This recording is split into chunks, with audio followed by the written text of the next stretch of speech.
Maswera sei muri yeZimbabwe. Tinokuchingamidza zvekare kune chimwe chirongwa pano pama-updates patinenge tichikupakurai ma-updates awa akakosha. Makasanganawo nayo nyaya here yevamwe mukoma avo vari kunzi vakarohwa zvakaomarara kuDurban. Munhu atoriwo nepemiti yake iri papassport, asi mukufamba vachizviudza kuti ndine pemiti, ndobva vasangana nevanhu vedhudhula vari kuita march and march, vakabva vatanga kurohwa. Mapictures acho anopisa tsitsi uye zvakare nemavideos. Zvinhu izvi zvakaitika muDurban, saka maupdates avo akakosha. Veduwe vari muDurban, be careful. Kana kuri kunzi unenge uine kasaloni kako muDurban muCBD, kana zvichiita ita hako kasaloni kako kumba uchitaura nemacustomers ako. Zvinongorwadza zviri kuitika muDurban. Regai ndikupakurirei nyaya dzatauya nadzo nhasi. KuDurban uko kwasimuka rimwe dutu chairo rezenophobia. Vakange vachiti ivo vari kuda kuita a clean up campaign, vachiti vari kuda kuchenesa guta reDurban, but zvava kuitika pari zvino yangova nhau yekuti vari kutongodzinga maZimbabwean, kunyanya maZimbabwean vanoitawo zvekutengesa mutauni, vanotengesa mafrutsi, vanotengesa hembe nevane masaluni. Saka boka remaSouth African vanhu ava vanofungidzirwa kuti vanodarika 500 vari kuoperata mutauni makuseni oga oga, vari kufamba vopinda mutauni. Uchitadza kuziva kuti vanhu ava vari 500 havanawo here kumabasa kwavanoenda, vari kubhadharwa nani, zvimwe kuda vanenge vaine vamwe vanhu vanenge vachitovabhadhara, vanenge vaine zvavanenge vachida kuzoitawo munyika later on. Saka vanhu ava vari kutenderera, vanenge vakapfeka mamask, vakabata zvamboko dziya dzavanoti miswe dzemvuu muno muSouth Africa dzinoshandiswa nemataxi driver kurova vanhu. Saka vari kufamba kwavari kuita zvavanenge vachiita ndezvekuti vanototarisa vobva vaona kuti uyu anenge muZimbabwean, kupfeka kwaakaita anenge muZimbabwean. Vakasangana newe, vakataura newe, vakasakunzwisisa, vanotanga kukurova, vobva vakutora, vobva vakurova zvakaipisisa, vobva vakuudza kuti dzokera kunyika kwako. Havanei nazvo kuti une mapepa kana kuti hauna mapepa, as long as ungori muZimbabwean, vari kubva vatongokudzinga. Zvavari kuita zvinorwadza, vari kuita mhirizhonga. Hanzi munzvimbo dzavanoziva kuti kune vanhuwo vanenge vachiita informal trading, ende chinorwadza ndechekuti pane rimwe picture riri kusekuleta nevideo remupurisa wemuno muSouth Africa akabata muswe wemvuu. Kunyange zvikanzi munhu anenge asina mapepa, but anenge achifanira kuti ange achichengetedzwa nemapurisa, kana achiendeswa kupolice station osungwa nemupurisa, mutemo woita basa rawo. But mapurisa ndiwo mamwe avo ava kutoonekwa vachitomhanyawo nevanhu vacho ivavo vari kuita zvekumhanyisa maZimbabwean, vachitorova, which means kuti as long as uri muZimbabwean kana uri muDurban, zvinoreva kuti unenge usitombori safe zvachose. Kwamuri muri safe here kuDurban ikoko? Tell us in the comment section. Kana kuri kunzi unenge uchishanda ukabasa kako kaunoshanda, kana uchitokwanisa kutokumbira murungu wako zvaizvezvi, okumbira murungu wako kuti kana zvichiita otombogara pabasa stay in, it will be better. Kuzongobuda unenge uchingobuda uchingoendawo kutauni uchingonotenga uchidzoka pabasa pako, it will be far much better. Zvimwe kuda nyika iruda kudzokera kuya kudhara kwekuti maZimbabwean vaingozivikanwa nekunzi vanhu vanongoshanda kumapurazi chete, because ndiko kwainge kusingasviki mapurisa. Vanhu vaitombogara mumakomo, vanhu pavakatanga kuya kunoku kuJoni, uchigara mugomo, uchiburuka uchienda kubasa, uchidzokera zvekare mugomo kuna naVenda uko. Zvimwe kuda ndo zvichazoitika, because kana vomhanyisa vanhu zuva nezuva vachiti tichange tichizozviita izvi forever and ever, kusvika muDurban musisina kana foreigner. Hanzi hatisikuda kusangana kana neforeigner, kana munhu mumwe chete zvake. Tinenge tichida kungonzwa chiZulu chete, hatidi kuzonzwa vanhu vachitaura chiShona muno muprovince medu. Kwamuri kuri sei ikoko? Zvino pane rimwe video riri kusasekuleta, vamwe vari kutaura vachiti muchaona zvichaitika kumberi uko. Pane rimwe video riri kutenderera pasocial media remwe taxi driver anga achitora mavideos vari murank, makombi akamira ari muqueue achichema achiti vakomana tarisai muone zvamuri kuita, tarirai muone kuti muri kudzinga macustomers edu. Ndo zvimwe zvezvinhu zvavakange vasina kumbofunga nezvazvo izvozvo, kuti vazhinji vanenge vachienda kumabasa vanoshandisa mataxi, vanenge vachishanda zuva nezuva, avo vari unemployed vari 500 kudaro havana kana chavanenge vachimbobatsirana nacho economy. muZimbabwe anenge achitoshanda anenge achitobhadhara taxi, kutokwira kwaunenge waita kombi ikoko panenge patori nemari yetaxi. Saka vanhu vemakombi vari kutochema vachiti zvamuri kuita izvozvo tarirai muone kuti mava kutitorerawo plate yechikafu, zvino vana vedu tichavapei. Muchaona zvichaitika kunyange mumalocation muDurban imomo, vanhu vakatanga kubuda muprovince vaya vanenge vakavaka zvimarooms vachiziva kuti inini ndine vanhu vanenge vachigara pamba pangu. It means kana wanga uine maloja ako 14 vanga vachikubhadhara mari each and every month, wanga uchitoona kamari kako. Vanhu ivavo kana mavadzinga, it means kuti unenge watoita loss. Saka ndo zvimwe zvezvinhu zviri kuitika. Kwava futi nezvimwe zvipoka zvevamwe futi maSouth African vari kufamba vachiti tikuda kurwisawo vanhu vemacheni machi, vachiti zvamuri kuita izvi zvakadhakwa, siyanai nazvo, siyai vanhu vange vachishanda. Hamene kuti munozviona sei muri yeZimbabwe, but zvaizvezvi Durban iri kunzi it is a no go area, no go zone. Munomaziva maZulu kuti kana vatotanga kuda kumutsa musindo, there is nothing that you can do about it. Asi zvakadaro maZimbabwean hatisi kumira kubura hombe. Pane vamwe mukoma avo vari kunzi vakatosungwa vekuCape Town. Regai ndiverenge nyaya iyo yakatumidzirwa neumwe mudiwa muteereri, hanzi mukoma muri sei zvenyu, ndinoda kuti munge muchifambisa nyaya iyi, isu kunotaparirwa nevamwe baba ava vanga vachishandawo muestate umo mandinoshanda. Kutaura kudai hatizivi kuti ticharamba tichishanda here. Ndakatosangana nevamwe vakadzi nezuro maZimbabwean vakandiudza kuti vakaudzwawo the same nevarungu vavo kuti maZimbabwean tiri kuzviona kuti magara munotongonetsa. Zvakaitika ndezvekudai mukoma Nashe. It was last week, wainge uri musi weSunday. Murume uyu anoshanda as a garden boy, ndichamuti Farai. Farai akasiyiwa pamba ari ega, varungu vake vachiti vainge vachienda kuJoburg, vakazokasika kudzoka. Apa Farai uyu ainge awana mukana wekupinda mumba. Apinda mumba akabva awana safe, akakwanisa kuvhura safe. Maybe ainge achifungidzira kuti achasangana nemari yakawanda, asi akabva angoona mari yainge ichingosvika iyo kuita 3000. Mabosses ake maIndian, because muestate matinogara makazara maIndian nevarungu, vanhu vatema vashoma. Saka akati aba mari iyoyo ndokubva agara zvake, akaenda akanonwa doro, akadya mari kumatavheni. Varungu ndokubva vachizodzoka zvimwe kuda ainge asati afunga nezvekuti anga achitiza. Akabatwa akatodhakwa zvake, akabva asungwa. Mushure mekunge abatwa nemapurisa, isuwo ndipo patakazotanga kunzwawo nezvazvo. Chikandishamisa mukoma ndechekuti ndakangomuka ndichiti ndikuenda kubasa, murungu wangu ainge akakiya gate, because inini ndinogara kuback, but pane kagedhi karipo. Saka makuseni vanomuka makuseni vobva vakinura. Ndakamira mukoma Nashe apa vanhu vekuti kana vakarara vanenge vasingadi kuti ndige ndichivafonera kana kuvaitira noise. Ndakamira pachigedhi chiya kuda kweabout 3 hours, vakazokinura zvavo kumapast 10.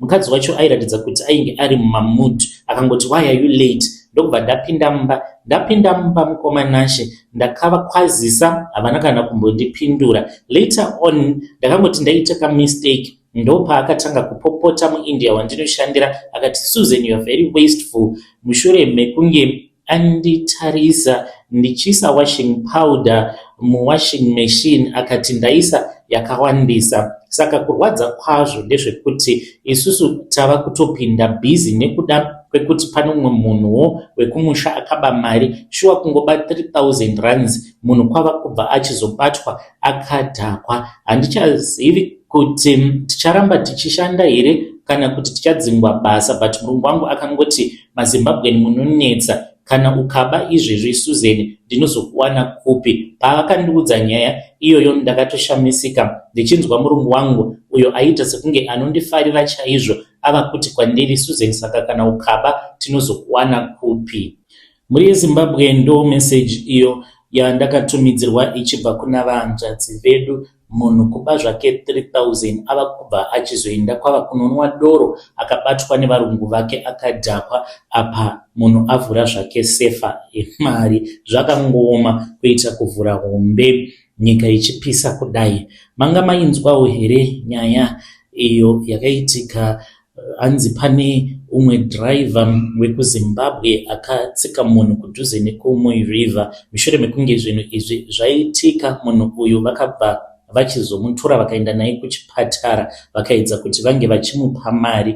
Zvino muzuva ranhasi zviri kuitika ndezvekudai. So muna N3 ku KZN ikoko kudhuze nekwazvakaitikira, vaya vanoita zvekudhiraivha marori vari kutongofamba vakabatira hana mumaoko nekuti ivo vari kushungurudzwa. Nyaya yeMarch and March iri kupinda zvekare kumatraki. Zvainge zvagara zviriko vanhu vanoti havadi kuona kana muZimbabwe anoita zvekudhiraivha matraki kana ari local, especially maside tipper ndiwo avanofarira vemuno muSouth Africa. Asi kana kuri kuma-cross border havane basa nazvo that much, vanowanzokuda ma-local roots. Saka kune boka rema-South African avo vabva vatora mukana wacho iwoyo wekuti pane umwe uyo akatsika munhu, hanzi akangomudhuma munhu uyo ainge ari nyaupe. Vaya vanoti kana truck kana rakamira pamarobots vanobva vakwira vobva vatanga kutora tambo kubva patrack voenda zvavo vonopisa tambo dziya makopa cables vobva vachizoenda vobva vanotengesa. Saka paakatarisa achiona kuti pane munhu ari kukwira mutrack rangu ndokubva amisa track ndokubva atanga kurivhesa akamudhuma netrack. Murume iyeye ndokubva adonhera pasi, asi ari nyaupe aona kuti amukuvadza kwava kuzama kuenda naye kuchipatara akamuofa mari.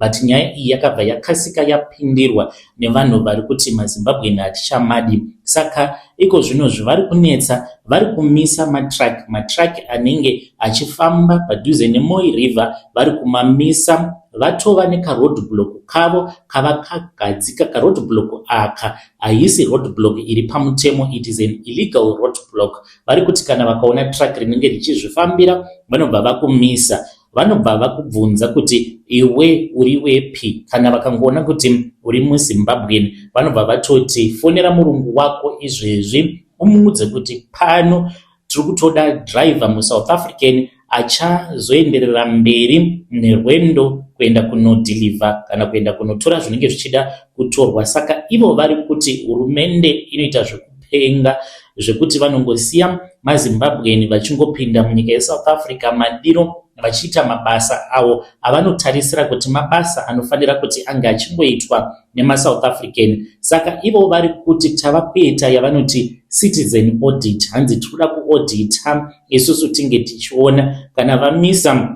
rori vanokumanikidza kuburuka vachiti tipe ID tione kana uri muSouth African. Ukawanikwa uri muZim sezvandareva vanobva vakutorera key, vanobva vatongokuudza kuti shamwari enda.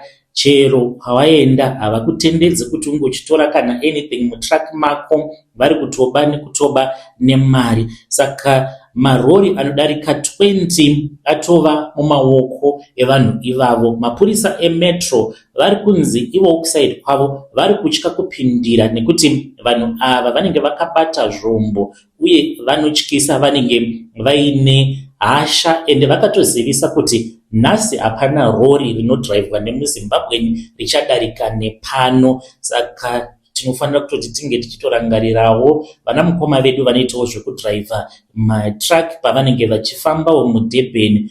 Zvakangoma zviri kuitika munyika yeSouth Africa. Shuwa kunze kwekuti mapurisa iwo ange achiita basa rawo, vanhu ndivo vava kuita basa iroro. Inyaya inorwadza. Saka kana uchitawo zvekudhiraivha matrack haisisiri nguva. Ndinozviziva kuti vamwe vazhinji vanenge vaine maZEP permit vanenge vachiti isu hatipinde mumagrupu mamwe ema-updates, but iyi inguva yekuti upinde mumagrupu imomo munenge muinewo vamwe matruck driver kunyange vanenge vasina mawork permit, unge uchinzwa kuti murodhi munenge makamira sei. Kana ukanzwa zvichinzi kwauri kuenda, make sure kuti kwauri kuenda ikoko kunenge kuri safe. Kana kuri kunzi ukaudzwa kuti kwakati kune chakati chiri kuitika, usazvipa confidence yekuti inini ndine permit yangu haisati expire. As long as uine passport yekuZimbabwe vari kuti unofanira kuti unge uchiburuka mutrack. Saka ndo imwe nyaya inorwadza iri kuitika munyika yeSouth Africa. Maonero enyu munoti economy yeSouth Africa icharamba yakanaka here, kana kuti zvinhu zvakadai kana zvava kuitika, it means kuti zvinhu zvinenge zvisingachazotofambi zvakanaka munyika, economy inenge yava kuzotodhakwa. Saka ngatitaurei nezvayo nyaya iyi mucomment section. Pane imwe nyaya inosvodesa kwazvo iyo yaitwa nemamwe maZimbabwean, hanzi kuMarshall Town uko hameno kana muchikuziva, hanzi muJoburg muCBD mapurisa vakareidha imwe office. Saka muofisi umu vanga vachiita zvekugadzira mapemiti. Kune tumapemiti tuya twekuti kana ukatenga unoisa kapemiti ikako papasipoti yako, kana wava kudzokera kumusha wobva waaina pasipoti yako kanobva kabva kapemiti ikako motonodhindisa pasipoti yako pakudzoka zvekare wobva wachizongokanamira zvekare papasipoti yako. Vazhinji vanga vatova nemakore vachishandisa tumapemiti itwotwo, uye vazhinji vakatokwanisa kutovaka dzimba, kutotenga zvipfuwo nekuda kwekushandisawo tumapemiti twakadaro. Ko tingagodii, vanhu vanenge vachizama kuti vange vachiedzawo kuti vange vachiwana zvinovararamisa. Saka tumapemiti utwu vanhu vazhinji ndo twavakanga vachishandisa kuti vange vachivhura mabank account, zvekuti unotoenda mubank account uri wega pasina zvekuti unozovhura bank account uchiita zvekubatsirwa zvinenge zviri pamutemo. Iwe wotoenda nepemiti yako yefake, as long as kasikana kaya kakangoti t, it means kuti unobva watovhurirwa personal bank account kunana Capitec, mabank aya atinoziva kuti anonetsa. Vazhinji vachiri nawo mabank account iwawo. Saka nhau yakazonetsa ndeyekuti mapurisa vakazotanga kushandisa intelligence unit ndokubva vachizopinda muofisi. Ofisi iyi yanga irimo munharaunda iyoyo, ndokubva vachizosangana nevakomana vekumusha avo vanoziva technology. Saka hanzi vanga vari kushandisa artificial intelligence AI kugadzira mapemits nemavisa enhema. Vanga vachitodhinda mapassports zvekuti iwewe kana ukatofamba unokwanisa kutofamba zvakanaka, kutoenda kwaunenge uchida kuenda, wotozviudza kuti nditori nepemiti yechokwadi. Chero papi nepapi, hanzi mapemits awa avanga vachibika, hanzi anga achiskana kunyange mubhodha, zvekuti unenge wava kutongofanana nemunhu anenge aine OG permit. Saka hanzi vanhu vanga vachibhadhariswa mari kutangira pa 3.5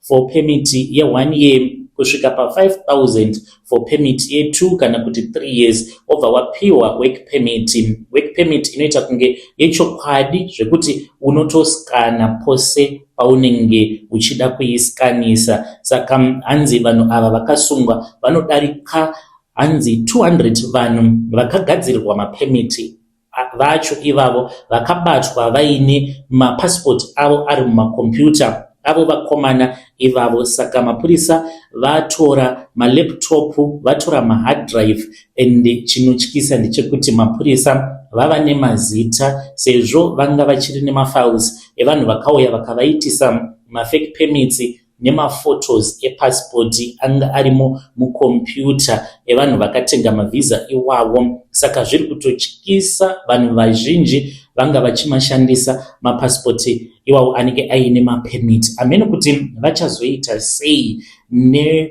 nemadetails emapassports evanhu avo ari kunzi awanikwa ari mumakombiyuta anodarika 200.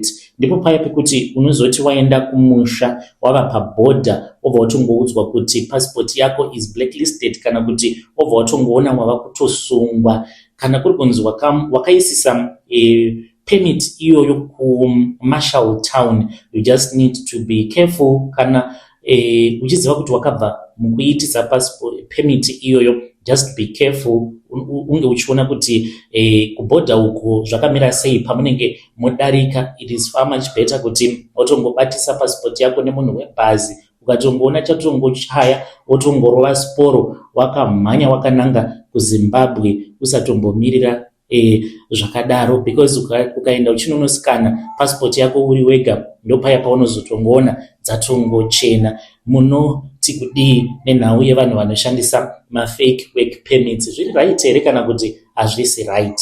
Regedzai tibva taenda panyedu inotevera. Nyedu inotevera yakamira sekudai so. Musi wa 4 May pane nhau iri kunzi ichaitika muno muSouth Africa, saka you need to be very careful, especially kana kuri kunzi unenge uri munhu anenge achigara kuma provinces kwekuti vanhu vekoma foreigners avanyatso kutifarira, especially isusu vekuZimbabwe. Musi wa 4 May unenge uri musi weMonday, pamusara mazuva mashomanana. Just make sure kuti kwauri ikoko kuprovince kwauri, village kwauri, kutown kwaunogara, kulocation kwaunogara, you are safe to go to work. You just ask vamwe vanhu munharaunda maunenge uchigara, just make sure kuti kana ugere muprovince maunenge uchigara, kana paine group repaWhatsApp rema-updates, pindawo mugrupu imomo, kana pakaitika zvinenge zvaitika ukasike wazviziva, nekuti musi wa 4 May zvichitaurwa zviri kunzi pane boka iro rava kutobuda pachena. Boka iri riri kuti yes, we are xenophobic, so what? Vari kuda kuti maZimbabwean ose vange vachizodzoserwa kunyika kwavo, kunyika kwedu kuZimbabwe. Anzi whether munhu ane mapepa kana kuti asina mapepa. Iyi inyaya yekuti whether une permanent residence kana kuti hauna, as long as uri chizvarwa chekuZimbabwe, know kuti you are a target, unless kana uri munhu anenge achinyatsokugona kutotaura chirudzi chemuno zviri perfect. Usazvishingisa ubva wati inini ndine permanent resident saka I am safe. Vari kuti pavakabuda vachitaura vakati vose vane mapepa kana kuti vasina ngavaburitswe muno muSouth Africa nekukasira. Vari kuudza hurumende vachiti kana musingade civil war muSouth Africa, buritsai maZimbabwean ose ari kugara muno muSouth Africa. Saka vari kuronga kuti vange vachienda munzvimbo dzakasiyana siyana, kusanganisira nekulutwili house muJoburg, kana kuri kunziwo unenge uri wekumusha ukakwanisa kuteererawo episode iyi. Just make sure kuti kwauri ikoko, try by all means kuti unge uchinzwa zvinenge zvichiitika munharaunda, and always stay indoors. Nguva dziya dzekuti munoenda muchinonodhakwa muchiita mabrai mumataverns evanhu, just do your brai at home, play your music, makadzikisawo mavolume musingaite ruzha.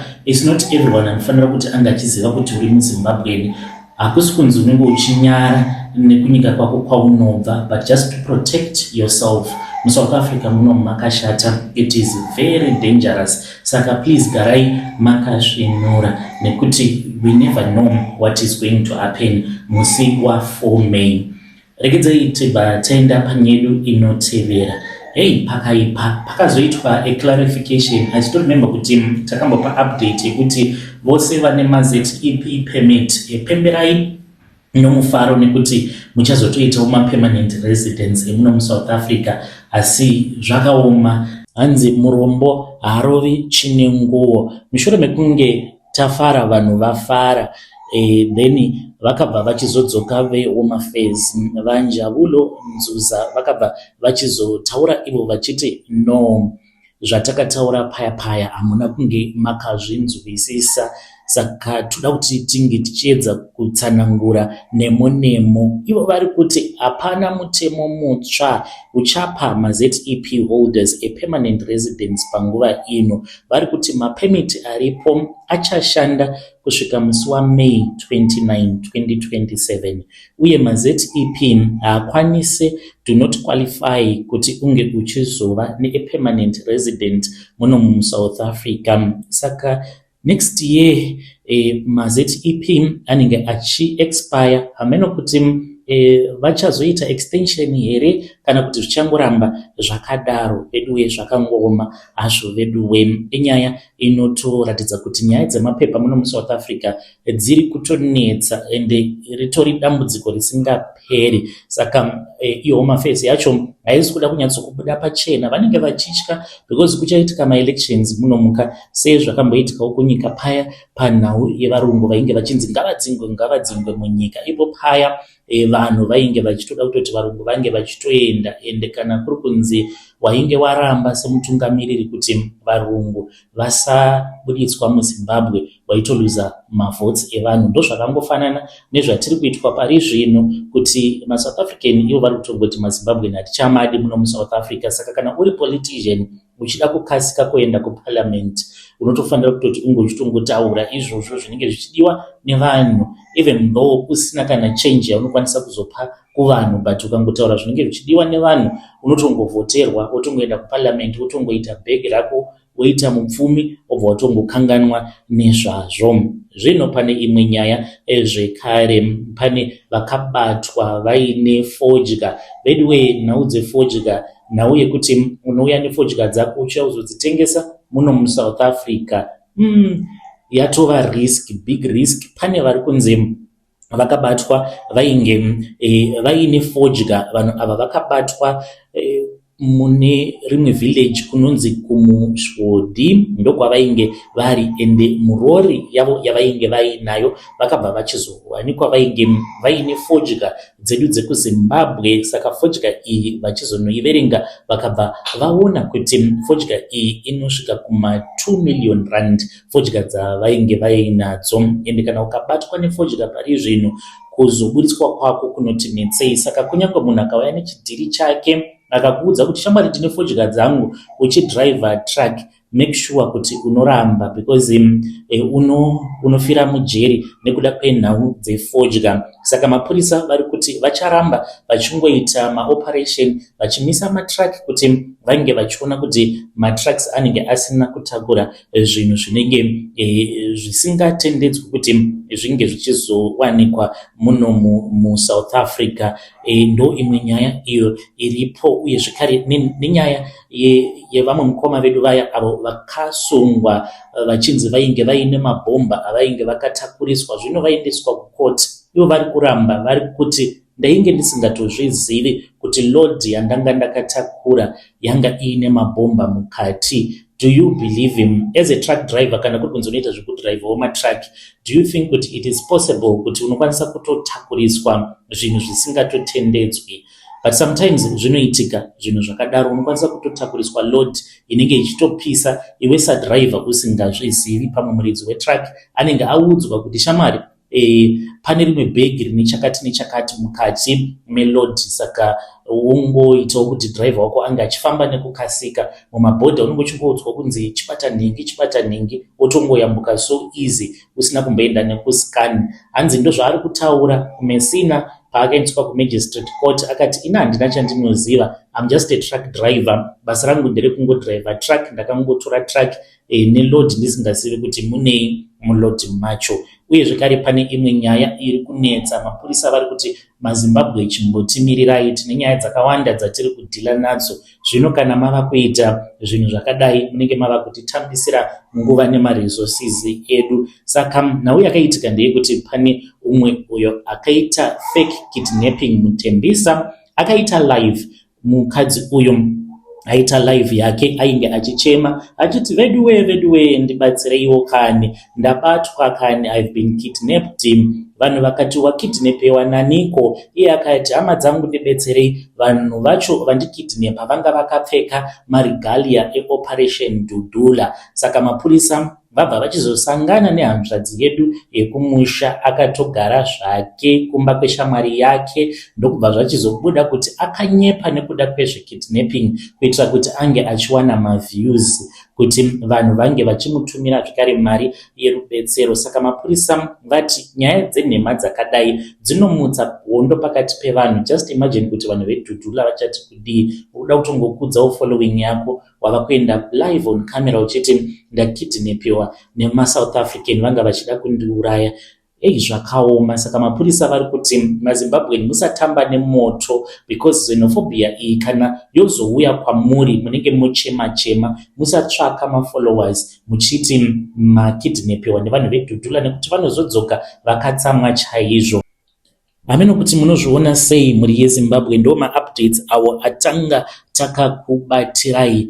Ngatisanganei zvekare mune zvimwe zvirongwa zvinotevera. Ndichaedza kuti ndige ndichidzoka nemamwe maconfessions.